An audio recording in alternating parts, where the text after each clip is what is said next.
ಪ್ರಚಲಿತ ಈ ಕಾರ್ಯಕ್ರಮದ ಪ್ರಾಯೋಜಕರು ರೋಹನ್ ಕಾರ್ಪೊರೇಷನ್, ಸಹ ಪ್ರಾಯೋಜಕರು father Muller's charitable trust, Nippon paint, Asia's real number 1 paint, SDM college Ujire.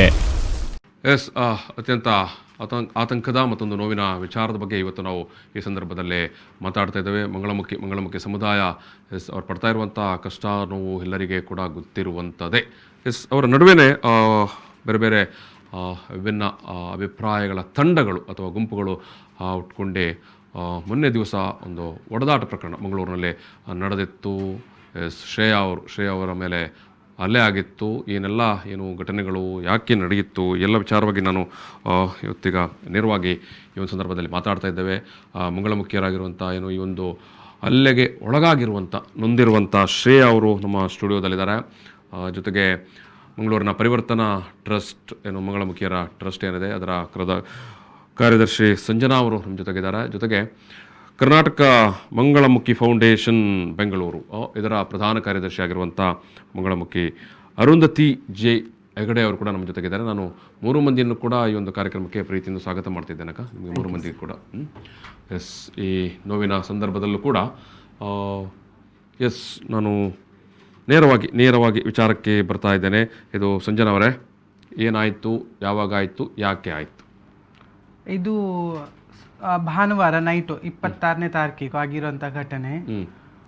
ಅವರು ಅಲ್ಲಿ ಹೋಗಿದ್ರಂತೆ, ನಾರ್ಮಲ್ ಕೆಲಸ ಮಾಡ್ತಾರಲ್ವಾ, ಅವರು ಕೂಡ ವರ್ಕ್ ಅಲ್ವಾ, ಅವರು ಅಷ್ಟಕ್ಕೆ ಎಂದಿನಂತೆ ಮಾಡ್ತಾನೆ ಇದ್ದಾರೆ, ಹೊಟ್ಟೆಪಾಡಿಗೋಸ್ಕರ ಯಾರಾದರೂ ಮಾಡ್ಬೋದು. ಸೊ ಮಾಡುವಾಗ ನೀವು ಯಾಕೆ ಇಲ್ಲಿ ಬಂದಿದ್ದೀರಾ, ನೀವು ಬೇರೆ ರಾಜ್ಯದವರು. ಇದು ಎಲ್ಲಿ ನಡೆದಿರೋದು ಘಟನೆ? ಇದು ಬೈಕಂಪಾಡಿ ಅನ್ನೋ ಸ್ಥಳದಲ್ಲಿ ನಡೆದಿರೋಂಥ. ಓಕೆ.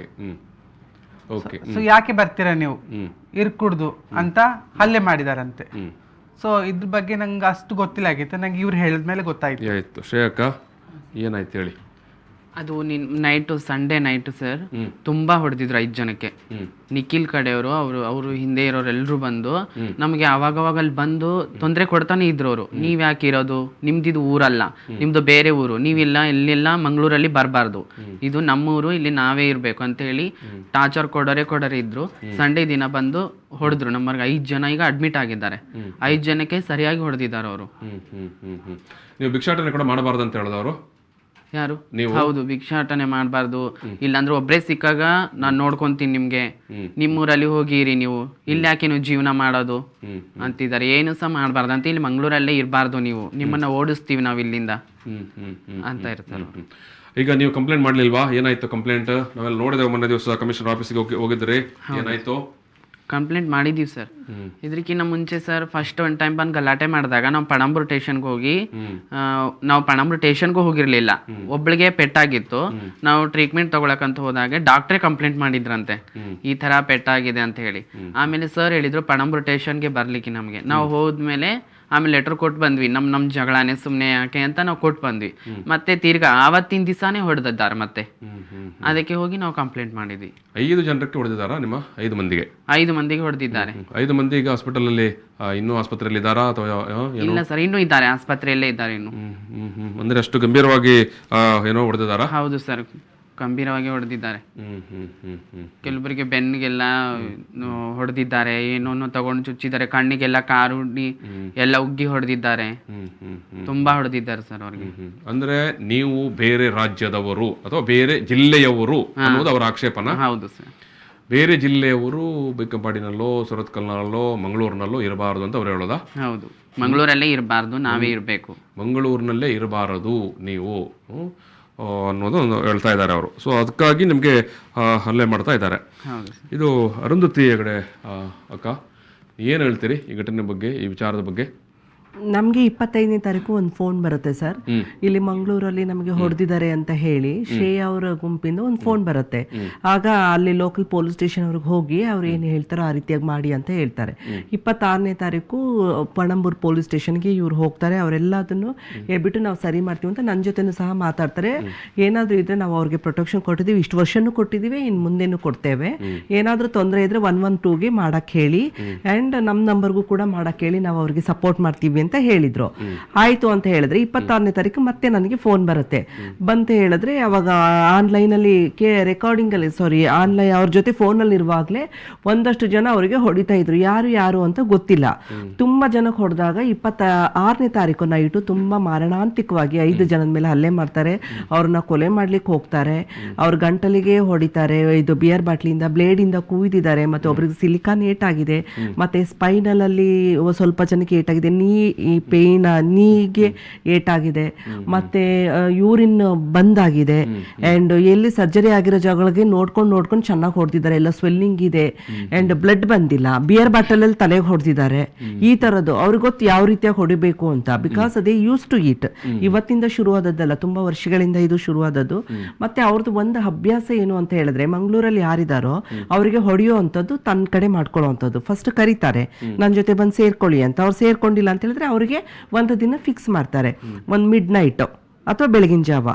ಅಲ್ಲಿವರೆಗೂ ಅವ್ರನ್ನ ಟಚ್ ಮಾಡಲ್ಲ. ಆಗ ಇಡೀ ಟೀಮ್ ಮಾಡ್ಕೊಂಡು ಅವ್ರ ಮನೆ ಹತ್ರ ಹೋಗುವಂಥದ್ದು, ಇನ್ನೊಂದು ಮತ್ತೊಂದು ಮಾಡಿ ಅವ್ರಿಗೆ ದೌರ್ಜನ್ಯ ಮಾಡಿ ಹೊಡೆಯುವಂಥದ್ದು. ಸ್ಟೇಷನ್ಗೆ ಹೋದ್ರು ಅವ್ರಿಗೆ ಅಷ್ಟಾಗಿ ನ್ಯಾಯ ಸಿಗೋದಿಲ್ಲ.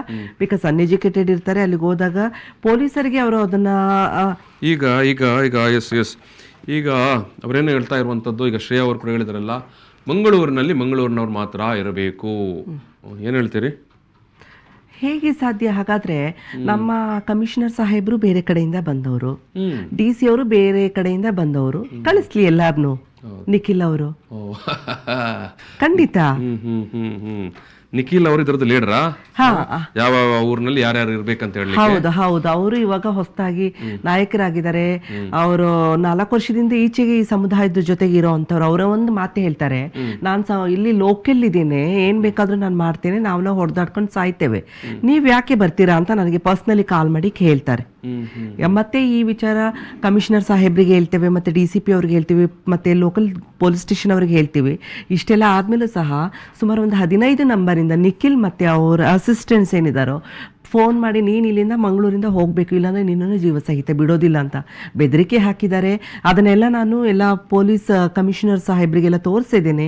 ಅವರು ನೋಡಿದ್ದಾರೆ. ಮತ್ತು ಏನು ವಿಶ್ವ ಹಿಂದೂ ಪರಿಷತ್ ಅಧ್ಯಕ್ಷರಾದಂಥ ಶರಣ್ ಪಂಪಿಯಲ್ ಅವರು ಸಹ ವೆನ್ಲಾಕ್ ಹಾಸ್ಪಿಟ್ಲಿಗೆ ವಿಷಯ ತಿಳಿದ ಮೇಲೆ ಬಂದು ನೋಡಿ ಅವರು ಸಹ ತುಂಬ ಮನನೊಂದ್ಕೊಂಡ್ರು. ಇಷ್ಟು ಅಮಾನುಷವಾಗಿ ಮಾರಣಾಂತಿಕವಾಗಿ ಹಲ್ಲೆ ಮಾಡಬಾರ್ದಾಗಿತ್ತು, ಅವ್ರಿಗೆ ಯಾರು ರೈಟ್ಸ್ ಕೊಟ್ಟರು, ಇದೆಲ್ಲ ನಮ್ಮ ಗಮನಕ್ಕಿಲ್ಲ ಅಂತ. ಅವನೇನು ಹೇಳೋದು, ನನಗೆ ಲೋಕಲ್ ಸಂಘಟನೆಯವರಿದ್ದಾರೆ, ಮತ್ತು MLA ಸಾಹೇಬ್ರು ನಂಗೆ ಸಪೋರ್ಟ್ ಮಾಡ್ತಾರೆ, ಮತ್ತೊಬ್ರು ಮಾಡ್ತಾರೆ ಅಂತ ಅವ ಹೇಳ್ಕೊಳ್ಳೋದು. ಬಟ್ ಅವ್ರ ಗಮನಕ್ಕೆ ಅದು ಹೋಗಿದೆಯೋ ಇಲ್ಲೋ ಗೊತ್ತಿರೋದಿಲ್ಲ.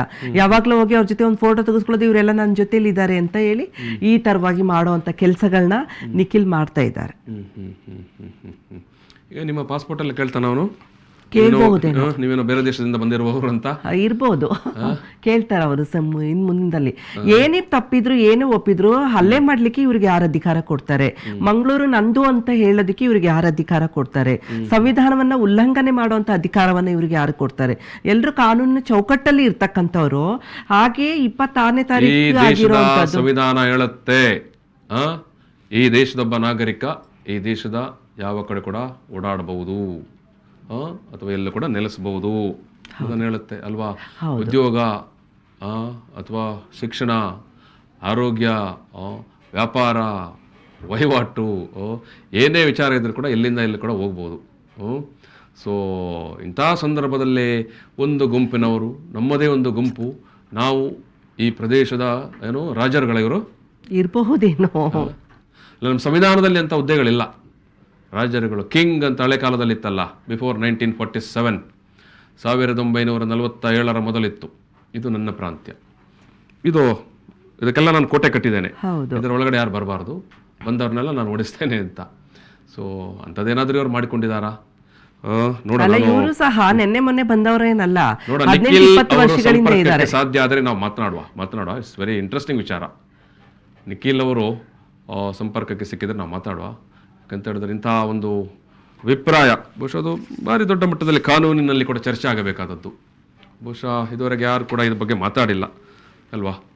ಒಂದು ಕರ್ನಾಟಕದ್ದೇ ಬೆಂಗಳೂರಿನವರು ಮಂಗಳೂರಿಗೆ ಬರಬಾರ್ದು, ಬಳ್ಳಾರಿಯವರು ಮಂಗಳೂರಿಗೆ ಹೋಗಬಾರ್ದು, ಮಂಗಳೂರಿನವರು ರಾಯಚೂರಿಗೆ ಹೋಗಬಾರ್ದು, ಮಂಗಳೂರಿನವ್ರಿಗೆ ರಾಯಚೂರಿನವ್ರಿಗೆ ಅಂತ ಹೇಳಿಕೊಂಡು ತಿರುಗಾಡ್ತಾರೆ.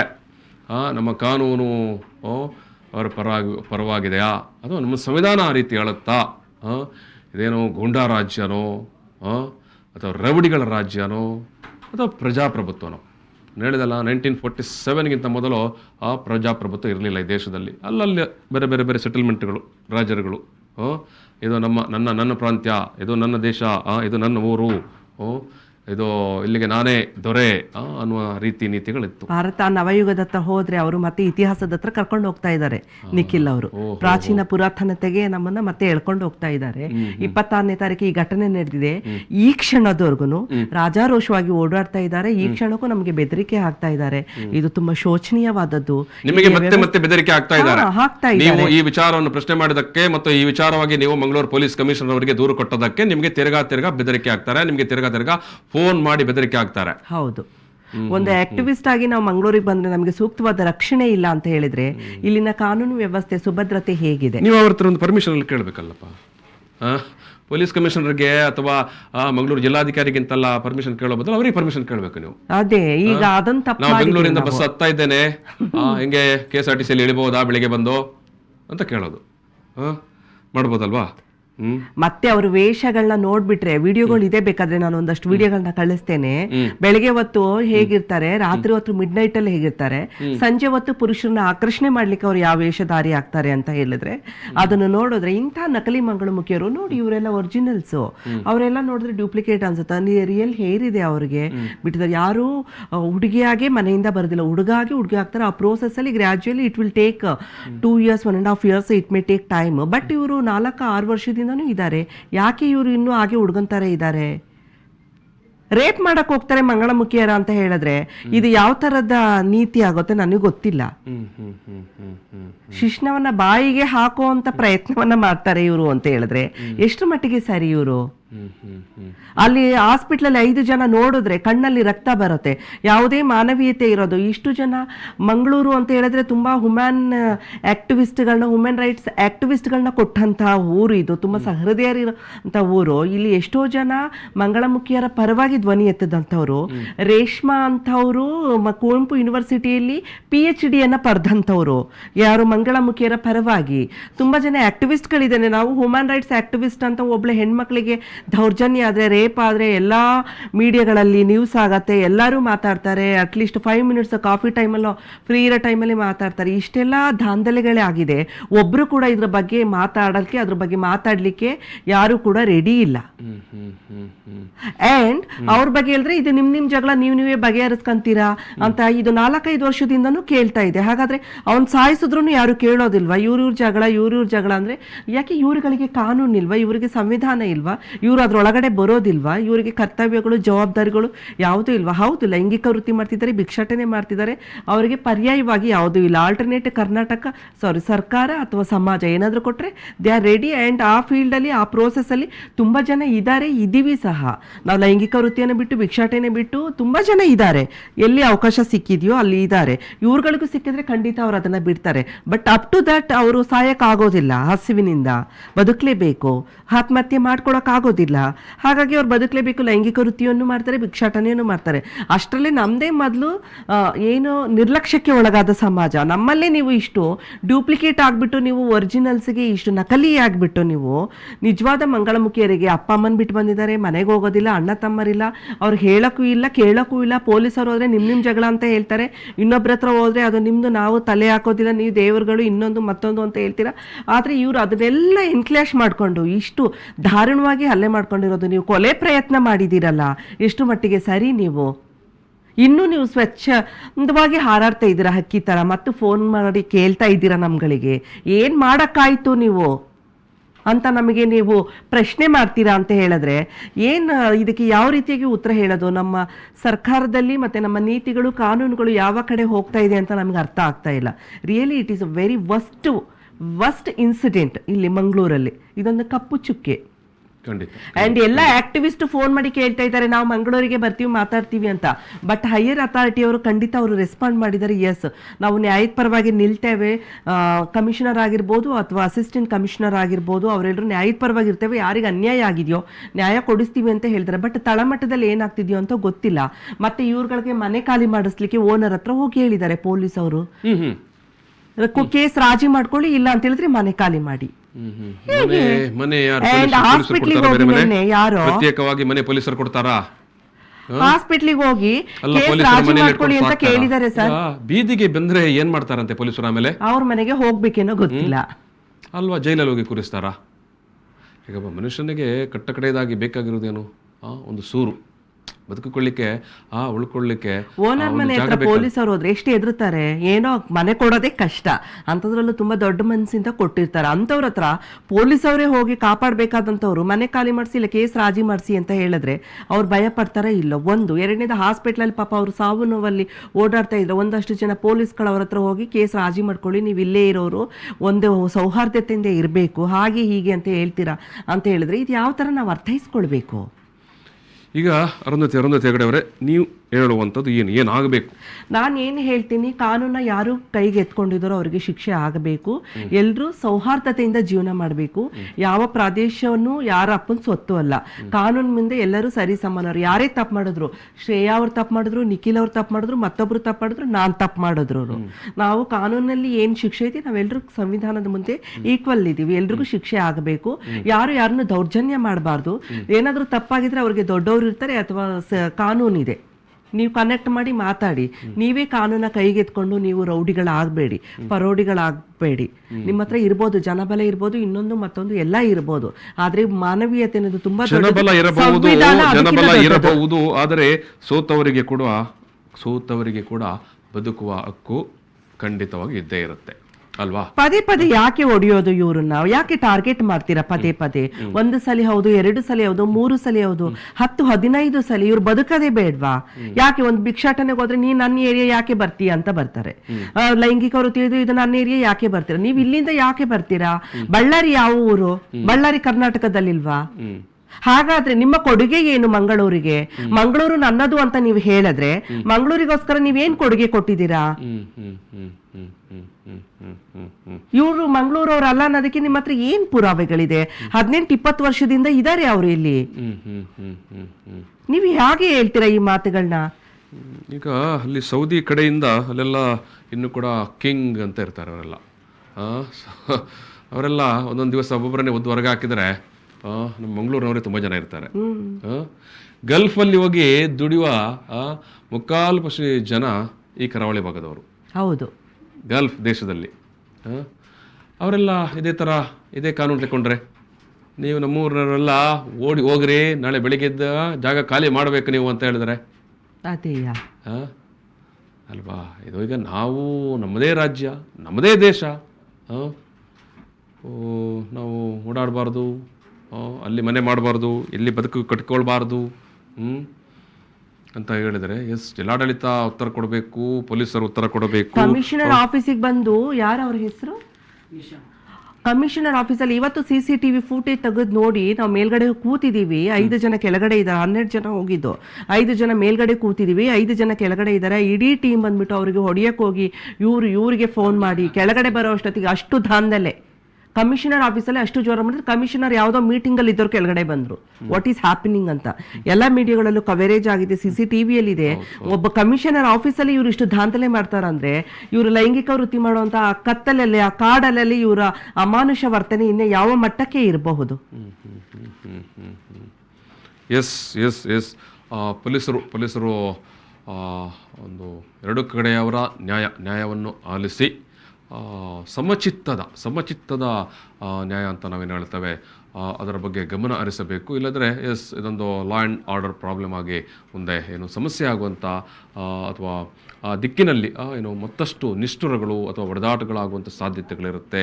ಸೊ ಆ ಕಾರಣದಿಂದಾಗಿ ತುಂಬ ಸಮಚಿತ್ತದ ನ್ಯಾಚುರಲ್ ಜಸ್ಟಿಸ್ ಅಂತ ನಾವೇನು ಹೇಳ್ತೇವೆ ಆ ವಿಚಾರವಾಗಿ ಪೊಲೀಸ್ ಇಲಾಖೆ ಸ್ಪಂದಿಸುವಂಥ ಅಗತ್ಯ ಅನಿವಾರ್ಯತೆಗಳಿದ್ದಾವೆ.